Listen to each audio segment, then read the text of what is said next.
जिस स्त्री को माँ कहलाने का अधिकार नहीं था, जिस पर 3 पीढ़ियों का दोष डाल दिया गया, उसी की कलाई पर बंधा एक लाल धागा पूरे वंश की किस्मत बदल देगा, ये किसी ने नहीं सोचा था।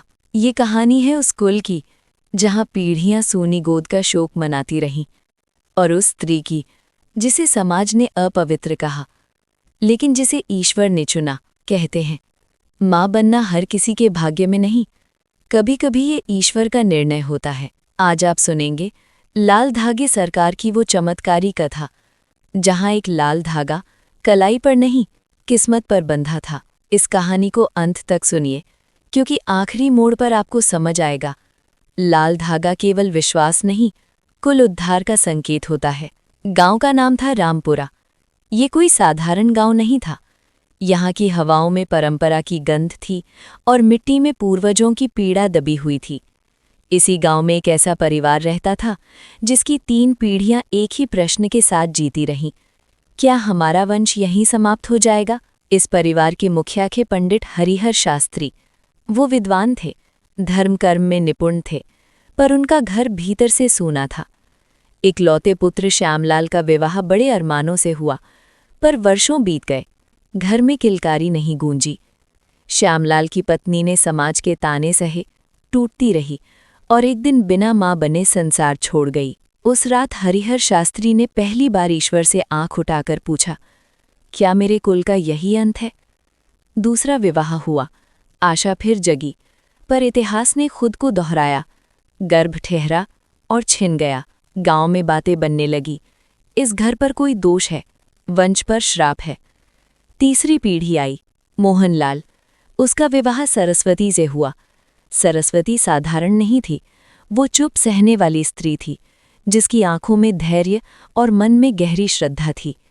शादी के दूसरे साल जब गर्भ ठहरा, पूरा गांव खुश हुआ, पर 7वें महीने एक रात सब कुछ खत्म हो गया। डॉक्टर ने सिर झुका लिया, घर फिर सूना हो गया। अब आरोप सरस्वती पर आने लगे, ये अपवित्र है, इसकी कोख अभागी है, इससे वंश नहीं चलेगा।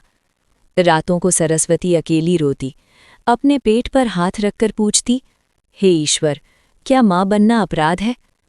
उसी समय गांव में एक साधु आए। उन्होंने लाल धागे सरकार की कथा सुनाई। कहा, जहां 3 पीढ़ियों का दुख भी हार मान जाए, वहां लाल धागे सरकार की कृपा शुरू होती है। ये वाक्य सरस्वती के हृदय में उतर गया। उसी रात उसने संकल्प लिया, अगर मेरा माँ बनना इस कुल का उद्धार है तो मुझे चुन लो, और अगर नहीं तो मेरी परीक्षा यहीं समाप्त कर दो। अगली सुबह वो नंगे पांव मंदिर चली गई, हाथ में सिर्फ एक लाल धागा। 3 दिन तक उसने कुछ नहीं मांगा, बस खड़ी रही। तीसरे दिन पुजारी ने उसकी कलाई पर लाल धागा बांधते हुए कहा, ये धागा सिर्फ कलाई नहीं, किस्मत बांधता है।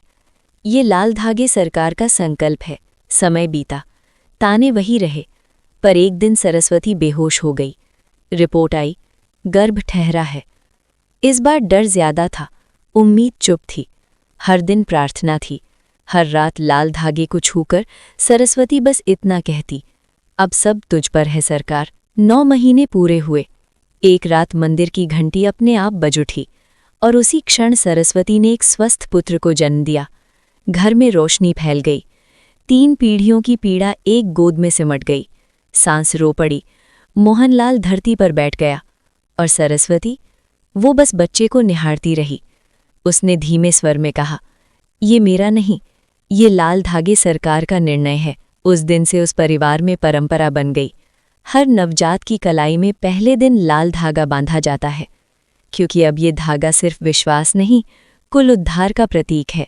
माँ बनना हर स्त्री के भाग्य में नहीं होता, कभी कभी ये ईश्वर का चयन होता है, और जब चयन होता है तो 3 पीढ़ियों का दुख एक गोद में समाप्त हो जाता है। जय लाल धागे सरकार।